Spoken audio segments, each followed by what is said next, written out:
Today I would like to talk to you about the importance of educating our students on the dangers of social media. In October of 2013, Opinium Research conducted a survey of 1,004 children between the ages of 8 through 16, and what they discovered was very alarming. 59% of these children said that they had used social media sites by the time they were 10 years old. 43% of these children admitted to either messaging or interacting with a stranger by the time that they were 12.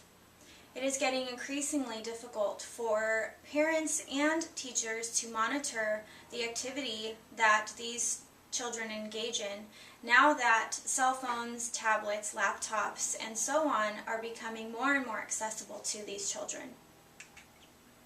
Some of the dangers that come along with social media are cyberbullying and harassment, exposure to inappropriate material and media, and exposure to possible sexual predators. Cyberbullying is very prominent on social media sites, as I'm sure you and I have experienced in our own endeavors through the social media world. You can see them on photos that have been posted, you can see them on blogs, comments that people make, and it can be extremely detrimental to children. When children are exposed to these sorts of threats and harassment, it can lead to anxiety, it can lead to isolation. A lot of times children feel alone, that they can't talk to anybody about what's going on. Out of fear, out of confusion. It also can result in a lack of confidence.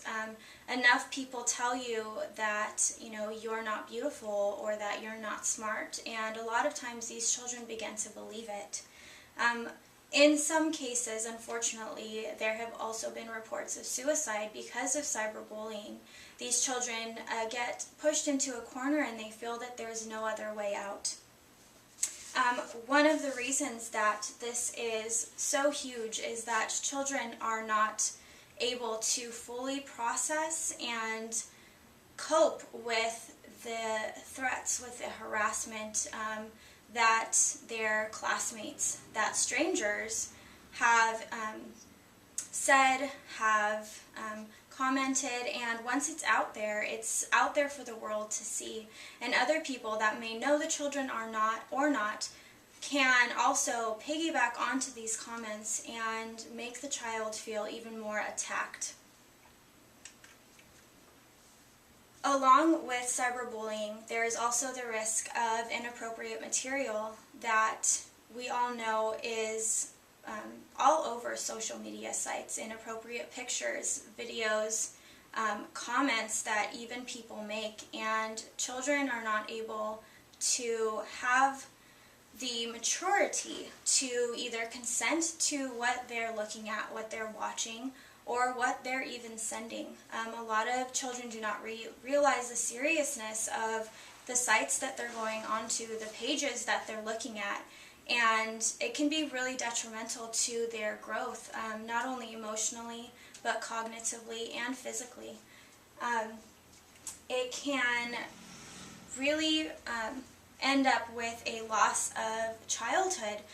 Children should not be seeing these pictures, they shouldn't be seeing these videos, and by looking at them, they're gaining knowledge that they're not prepared for. The final risk of social media is the risk of sexual predators. And so many of us have heard news reports and read articles on children that were located via social media. Children have a tendency to overshare. They post pictures of where they are, what they're doing, even when they're home alone. And this tendency to overshare is huge for sexual predators to be able to gather information, piece together the puzzle to determine where these children go to school, where they play soccer, when they're home alone.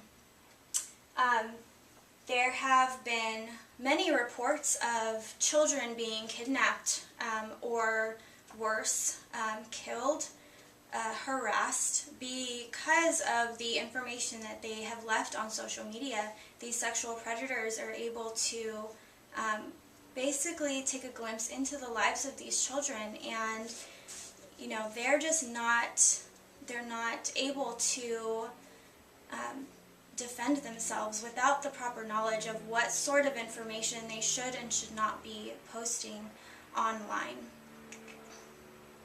So, what can we do? What can we do to educate our children, make sure that they're ready emotionally and intelligently in order to be involved in the social media world that so many of us are involved in, and they will be expected to be involved in? During my research, I have discovered so many different websites, pages, books that offer so many different lesson plans for children from kindergarten through high school. There is a few that I have listed on here that I found some great lesson plans that can go on for months and really show children how powerful the internet can be and how dangerous it can be. And I think that by utilizing these sort of tools, we can really save our children from what they are not prepared for, what the world is pushing them into, and it's really important that we give them the tools to properly handle the social media world.